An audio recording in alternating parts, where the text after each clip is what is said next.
Only NBC 10 was at the courthouse in Kennett Square as Bam Margera turned himself in after a warrant had been issued for his arrest. The former pro skateboarder, Jackass, and Viva la Bam star is now charged with charges including simple assault, terroristic threats with intent to terrorize, and harassment. This all began Sunday morning. Police were called to the Pocopson Township property called Castle Bam for a domestic case. When they got there, police were told Margera had taken off through the woods behind the property.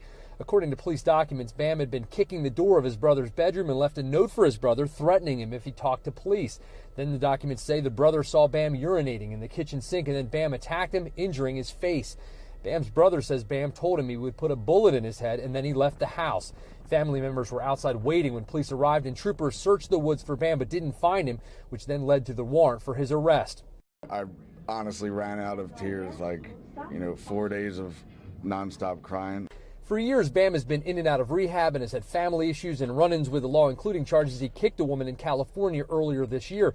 Today, he was in and out of court relatively quickly after posting bail. His lawyer, former Trump attorney Michael Vanderveen, had this to say about the charges Bam now faces and the accusations Bam's brothers made about him to police. My client is presumed innocent. The rumors that have been being passed around by his brother through this last week have been nothing short of defamation, and that'll be handled in another courthouse. Right after the court appearance, Bam took to social media to say his brother's accusations are false and that he will be evicting him from Castle Bam. Bam says he read on his brother's phone that he wanted Bam back in California, and Bam believes that's what started all this that led to the arrest. Bam Margera will be back in a courtroom in Westchester on May 25th. In the meantime, he's not allowed to have any contact with the alleged victims in this case, his family members. He's not allowed to go back to his own house, Castle Bam in Pocopson Township, and he has to have a drug and alcohol assessment.